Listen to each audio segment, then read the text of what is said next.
This week, but hold on a second. In all seriousness,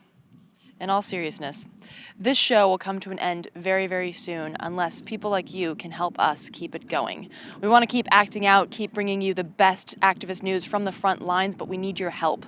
Please visit patreon.com/actout and become a patron of the show. And now, without further ado, here is your dose of dissent, Act Out. This week, the climate crisis is a reproductive crisis. The founders of Conceivable Future talked to us about the intersectionality of parenthood and climate change. Next up, the drug war has wreaked decades of havoc in our country. But what about Latin America? School of the Americas Watch and the Peace, Life, and Justice Caravan highlight the southern path of destruction and invite you to join in the fight against both the drug war and the violent U.S.-backed crusades in South America, Central America, and Mexico.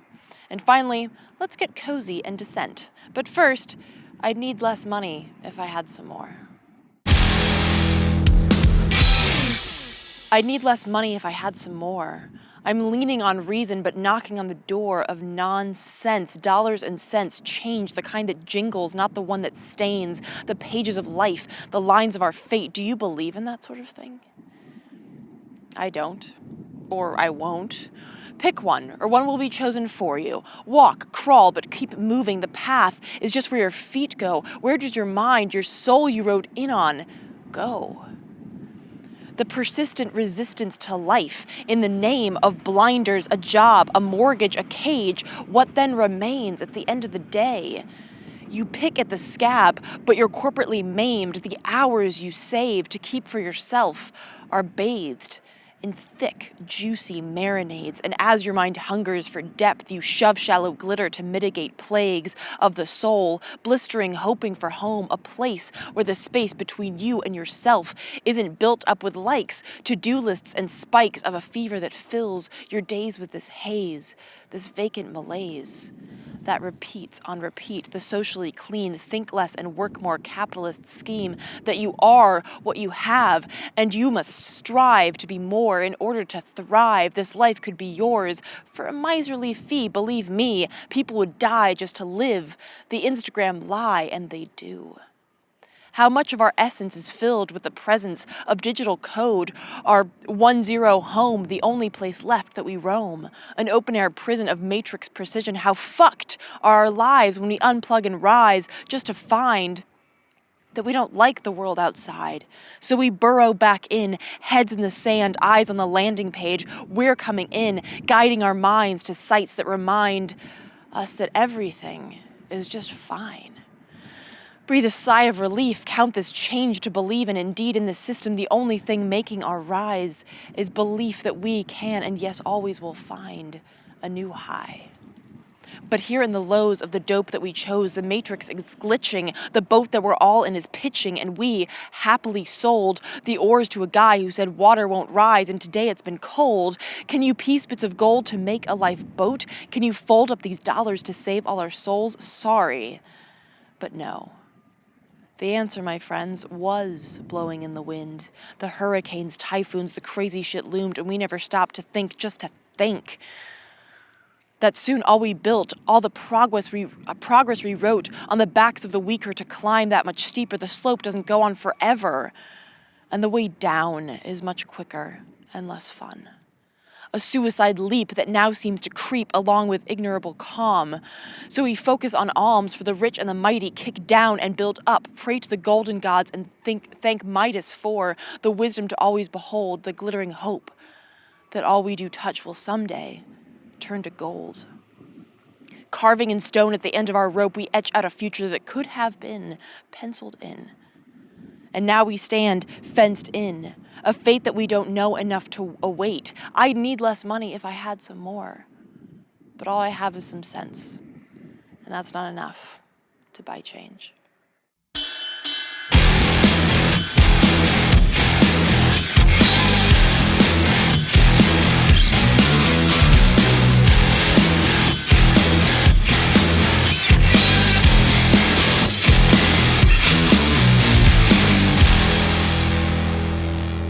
Welcome to Act Out. I'm Eleanor Goldfield, and this is your tipping point. Babies. Kids, the thing that you once were and the thing that you think, well, maybe someday, or no, not at all, or yeah, I'm pregnant. Either way, unless it's completely unexpected, there's a lot of thinking that goes into the decision of whether or not to have kids. The issue of your career, your economic stability, what are schools like in your area, do you want to stay in that area, do you really like the person that you're with, do you want to have kids on your own, etc., etc., etc. But something that we don't often hear about in the debate on parenthood is the question of climate change. We, as a species, are facing cataclysmic, catastrophic, and at this point largely inevitable shifts in climate due to our own stupidity and arrogance. And many women, and men, grapple with this question. How the fuck can I bring a kid into this world knowing that he or she might face famine, extreme flooding, extreme drought, lack of fresh water, fresh air, fresh food? Josephine Fararelli and Megan Kallman thought about this a lot, and through their mutual musings, they founded Conceivable Future. Conceivable Future is an organization that declares the climate crisis a reproductive crisis, not only from the perspective of environmental activists, but from the perspective of women. Women who find it more and more difficult to make up our own minds about our own bodies in a system that continues to devalue both. So last week I sat down with founders Megan and Josephine to talk about Conceivable Future. Take a look. We connected over this question of like, how do we think about even the possibility of having children given the way that climate change is reshaping our reality and given the effects that it's going to have, on the lives that we've imagined for ourselves. And I remember a tremendous feeling of relief during that first conversation because I was like, oh, I'm not the only person grappling with this. I think the other part of it, too, was that we'd both been doing climate work for quite a while. I'd been working on coal export facilities on the West Coast and doing some reporting and climate coverage. And Megan had been working in divestment and a variety of other issues. But the heart of the matter for us was really just how it was foreclosing our vision of our own future, the future of our families and our friends, and just people of our generation. And so to be able to draw a straight line between the motivator to do this work and the actions that we could do, the conversations that we could have if we faced it head on, it was a really inspiring connection, a really inspiring moment. Yeah, and we bonded as well over this sense that the climate movement has historically lacked some of the heart, the soul, right? That has made past social movements successful because we talk about parts per million and we talk about emissions and blah, blah, blah. And those are things that are really, really hard to connect to our own lives and our own feelings and our own sort of images of what our lives could be like. But this question, on the other hand, is extremely personal. In fact, it's so personal that it's sort of an explosive thing to talk about in public. But it does very clearly make this connection between what climate change is and how we react to it and what it means for our lives. And in that, because you make a tie between the battle being waged on women's reproductive rights and climate change, talk a little bit about how those two tie together. Well, we in our mission statement, we say that we demand the right to make reproductive choices free from massive avoidable government-sponsored harm, which basically means that we claim the right to self-determination, which also, sort of necessarily includes the legal and protected right to make whatever reproductive decisions are right for us. Those are being encroached upon in so many ways right now, right? So through the contaminants, through the climate change, through, kind of through all of this external environmental stuff, and then also internally through the way that our political system is dialoguing or not about reproductive choice at the moment. We also find that in the kind of mainstream environmental movement, when we bring up this topic, a kind of classic white middle class instinct is, oh, overpopulation, we're talking about population, we're talking about having fewer children, obviously. But that really doesn't take into account the long legacy in this country and in others of restricting access to reproductive health services of all kinds, and in fact, in some cases, sterilization of poor women, women of color, indigenous women. it's a much, much more complex issue if you look at it intersectionally. And that's one thing that has been omitted from the conversation of climate and reproduction up until this point. Going back to what Josephine had mentioned about this idea of population control, something that you also hear is, oh, you should adopt, because that there are so many kids that don't have loving families, particularly in third world countries. So instead of adding to the population with your own genes, why don't you just adopt? Can you talk a little bit about this, this like popular sort of activist suggestion? Well, so I want to just start by saying that that's a hugely important piece of the population puzzle and of the future of the human prospect, really. When we say that everyone should just adopt, right, there's a lot of privilege kind of loaded into that statement, because if everyone just adopts, who are we adopting? Developing countries, so-called developing countries, right, have contributed not very much to the climate change configuration, and yet they are, as Josephine mentioned, bearing the brunt of it, right? And so the question isn't, who's going to raise these kids, but like, how do we create a world that's more just, in which anyone who wants to can raise kids, and people who don't want to have that choice as well. I wanted to go back to what you'd mentioned before, that you'll hear that, oh, it's your job to have kids because you're intelligent and because you care, and you'll raise intelligent, awesome kids that will carry on this fight. Speak a little bit about that phrase. The point is to make the world safe so that women and men can pursue whatever reproductive decisions they want, not for us to say, like, you have a master's degree, so therefore, you are smart and thoughtful enough, we can now entrust. That's not how self-determination works. It's not how justice works. It's very gendered, because it's saying that you, smart woman that you are, the biggest contribution that you're likely to make in this lifetime is through reproduction. The sort of corollary to that statement, which also sort of drives me nuts, we see a lot of this in like Facebook comment sections and things like that when we make posts, is but maybe your kid is going to be the one that fixes this whole problem, right? Maybe your kid's going to be the Einstein who's so-and-so, which is, we tell ourselves a lot of stories. We need a fair number of fantasies to live in the age of climate consequences. It's not an easy time to get out of bed in the morning and do the hard work. But that's a fantasy that I can't really abide by. We have no idea, having a kid is not an investment in like the future of the climate movement, right? It's a personal choice, and it's a personal choice everyone should get to make. But that argument alone is like a little bit facetious and a little bit ridiculous. Because of course, then you're also deciding your child's future. Like if the child wants to be a cellist or something, you're saying, no, you can't do that. I've already decided that you're going to be a climate warrior.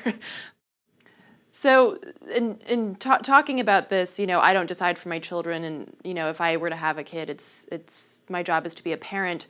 Something that you hear from, or that I hear from my parents, when I've had this debate, I've had this debate with my mom a few times, and she said, well, I thought it was, I debated this with myself, like, there was the nuclear scare, and your father was born around World War II. It's always been like the best of days, the worst of days.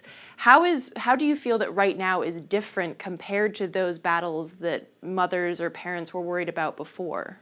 The fact that humans have lived under crisis forever doesn't make that any less painful. And I frequently find myself wondering, right, like if I had been born enslaved, or if I had been born during an extremely oppressive period of history where, I was living in a concentration camp and I had the choice to choose to have or not have a kid, I'm guessing there are hundreds of thousands, if not millions, of women who would have made a really different choice. Toni Morrison wrote a very powerful book about that. Nobody ever has had as much control over our fertility as this generation in this country has, ever. And that's a tremendous, it's a tremendous privilege. It's a tremendous, as I said, historical anomaly. I also, I think we are well within our rights to live into the potential of that, right? To use it if we want. Finally, I want to talk a little bit about this platform that you've created, because it's not just an organization where people go and you look at testimonials and read some of your talking points.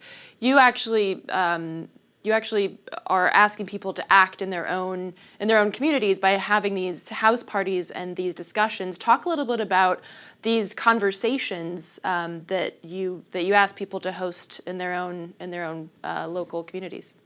I would say that over the course of the past year, there's been two major categories that the house parties have fallen into, and one is for longtime climate activists. We tend to have either like very activist or very first-time activist participation. And for people who've been in the movement for a long time, we often hear that it's just such a relief to get to come together and get to say this stuff out loud. That as long as you've been doing policy work or you've been doing organizing, like it's been hard to say this stuff. It's been hard to actually stake the emotional claims as well as the real world claims. But then there's also people who really have felt closed out of climate action. So there's people who are paralyzed, who are like, I see it, I understand it, I feel it, but what can I do? So sometimes those are my favorites, the house parties where people really haven't come to a climate event before, or maybe people haven't marched before and they don't know what they can do yet, but getting into a group, not meeting new people, meeting friends of theirs that they've never had this conversation with. That can be so powerful. And I guess I have one thing else to contribute, and it's neither here nor there in the conversation, so you can put it where you please or cut it out entirely. It's been instructive for me as the project has started to get more press. Every time some big press article comes out, we get this weird backlash of, frankly, mostly men, getting really angry at the project and calling people stupid and self-centered. But I have been extremely surprised and frankly disappointed by some of the vitriol that has come our way, sort of the gendered vitriol, around this question of women asking themselves if having a child is something they want, can morally do, etc. Is it ethical for me in my life? The fact of asking that question seems to transgress some sort of very ingrained set of expectations about how women reproduce, frankly. It should also be mentioned that we have actually pretty even distribution of men and women, or men identifying and women identifying folks in most of our parties. Rarely has it been extremely lopsided. So these are non-gender specific parties and non-gender specific experiences, but the reactivity seems to be directed primarily at women, again, which probably shouldn't surprise me, but which has come to pass. To learn more about Conceivable Future and to host your own house party, check out conceivablefuture.org. Now, moving on. Let's take a quick look at the front lines to see what's coming up and what's happening now. First up, the Democracy Spring March from Philly to D.C. is underway. And if you're not with them, you can still check in with them online and show your solidarity as they walk. Use hashtag #DemocracySpring and follow their updates at DemSpring. Once they arrive in D.C., the next wave of action will kick off on the 11th, featuring mass civil disobedience where thousands will risk arrest in front of the Capitol. To learn more about that, visit democracyspring.org, and we'll be bringing you much more from those front lines. But moving on, let's take a look at the drug war. Now, it would be impossible to cover all of the ills that the drug war has unleashed on this country, especially on the poor and Black. As John Elrickman, domestic policy chief under Nixon, pointed out in an unusual bit of straightforward honesty. Quote, "We knew we couldn't make it illegal to be either against the war or Black. But by getting the public to associate the hippies with marijuana and the Blacks with heroin, and then criminalizing both heavily, we could disrupt those communities. We could arrest their leaders, raid their homes, break up their meetings, and vilify them night after night on the evening news. Did we know that we were lying about the drugs? Of course we did." Wow. Just wow. I mean, this truth has been clear to anyone who's done even some light digging into the drug war's past, but to have it laid out just like that, such an abhorrent show of the total lack of remorse and the complete understanding that he will not be prosecuted for quite literally committing crimes against humanity in the name of shutting up dissenters and minorities. Meanwhile, our country continues to suffer under the immense stress of literally waging a war against its own people. Millions of lives cut short or ruined by sociopathic drug laws, amputated addiction counseling and services, the vilification of minorities promoting escalated racism, regardless of the fact that whites do drugs at precisely the same rate as blacks do. And yes, that's rich and poor whites. And of course, the simple fact that the drug war has, ironically, brought more drugs into the US than were ever here before to begin with, leading to the popular meme asking, in a variety of ways, if the war on drugs brought us more drugs and the war on terror brought us more terror, can we have a war on jobs, farmers markets, peace, good schools, etc.? Darkly humorous though that question might be, the long list of irreversible damage brought on by the drug war is nearly impossible to calculate. In the US, and exponentially more so in Mexico, Central and South America. In a press release for their upcoming actions in D.C., the organization School of the Americas Watch wrote, "The drug war exacerbates so many of the most urgent crises in the U.S. and Latin America: the Central American refugee crisis, forced migration, mass incarceration, police brutality, militarization at home and abroad, and the epidemic of enforced disappearances in Mexico. Yet we have largely failed to build the coalitions necessary to bring an end to the devastating policies of what is actually a war on the people of the Americas. Why do the Pentagon, DEA, FBI, ICE, and other U.S. agencies squander billions of U.S. taxpayer dollars to arm and train tens of thousands of Mexican and Central American security forces that are linked to the drug trade and human rights abuses? What are the results of this increased militarization? Why does impunity continue to reign in the region, including in the high-profile Ayotzinapa disappearances? Good questions indeed, and ones that will be discussed during the 5 days of action in D.C. between April 14th and 18th. Now, for those of you wondering what the hell the School of the Americas even is, think of it as a finishing school for psychopaths and dictators. Since 1946, the School of the Americas, now known as the Western Hemisphere Institute for Security Cooperation, or WINSEC, has specialized in training more than 64,000 Latin American soldiers in counterinsurgency techniques, sniper training, commando and psychological warfare, military intelligence, and interrogation tactics. Some of the notable grads have gone on to stage CIA and U.S. government-backed coups, from Argentina to Chile to Peru to Mexico to Colombia. You get the idea. Some of these notable achievements include torture, kidnapping, rape, murder, and the complete dismantling of justice, democracy, and human rights. For example, Emilio Massera, Commander-in-Chief of the Argentinian Navy from 1973 to 1978. He was originally chosen to attend the School of the Americas for his quote-unquote anti-communist fervor. Upon overthrowing Perón in the Argentinian coup of 1976, with no small amount of help from Uncle Sam, Massera proceeded to open an interrogation and torture center, where he and his associates disappeared more than 30,000 people. And as you can see from this long list of just the notables, Massera's story is hardly a unique one. So what the hell does this have to do with the drug war? Well, as noted before, the drug war has created and fostered a level of intense anti-democratic violence in Mexico, Central, and Latin America. And this blend is what the School of the Americas, or WINSEC, specializes in. As further outlined on the Peace, Life, and Justice Caravan site, decades of international policies aimed at reducing illicit drug use in our societies have failed.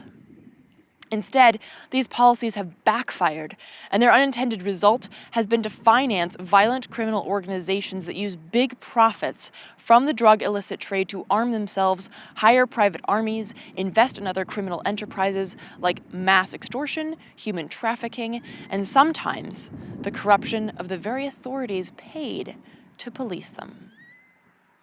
In other words, a lot of the human filth that filters through WINSEC these days is directly tied to the drug war. These private armies and rogue criminal enterprises are making billions off of murder, torture, and oppression. The Peace, Life, and Justice Caravan is focused on ending the drug war through direct, nonviolent action and an open dialogue with both government officials and people in the crosshairs of this horrendous war. With this goal, the caravan is now on its way through Honduras, El Salvador, Guatemala, and then Mexico before arriving in Washington, D.C. on April 14th, where it will join up with School of the Americas Watch for these days of action, before heading on to New York for a special session of the UN General Assembly on drugs. For more information on the caravan and their route, check out peacelifejustice.org, and for more on School of the Americas Watch and their considerable archive of information, visit soaw.org. Now, finally today, let's get cozy and dissent. Dissent magazine is an independent quarterly magazine of politics and culture. From long-form investigative articles to shorter socio-political commentary, this magazine sits at the intersection of intellect and activism, with no plans of sitting still.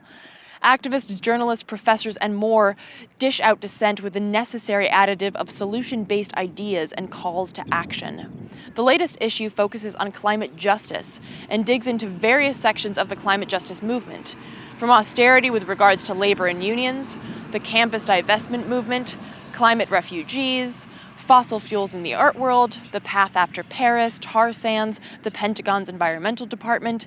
Yes, apparently they have one. Brazil's frontline workers taking a stand, and more. Needless to say, there is a shit ton of information in these 100 or so paged periodicals, and if you're like me, you'll be underlining the hell out of page after page, taking notes, bolstering the brain, and perhaps, most importantly, getting inspired to fight. In the introduction to the climate justice issue, Colin Kinnenberg and Todd Gitlin remark, "Surveying the current situation, it would be easy to retreat from politics and succumb to despair. But that's neither necessary nor helpful. Somewhere between the flashes of impending climate apocalypse and the promise that these will jolt us into, quote, changing everything, emerges a more familiar challenge to organize from our neighborhoods, campuses, and union locals on out." And that's exactly what Dissent offers up, and indeed what I endeavor to offer up with this show. Information, inspiration, and scratching the surface of what to do next. For this reason and the others that I mentioned, I highly recommend you head over to dissentmagazine.org and get to reading. And, if you can, order a subscription of the magazine. Help out independent media while you plug in to the movements working to unfuck our world. And with that cozy commentary, we'll wrap up our very own dose of dissent. Hi. Thank you so much for watching. Please spread and share this with all of your friends, foes, and people you don't know. As usual, check out the last slide to see all of the sites that I mentioned in this week's show. And be sure to follow us on Twitter, like us on Facebook, and subscribe on YouTube. From the slightly windy and loud Devil's Den, good night and act out. And real quick, to keep independent, non-corporatized media like this show going, donate at Occupy.com/donate. If you'd like to donate directly to Act Out, visit Patreon.com/actout.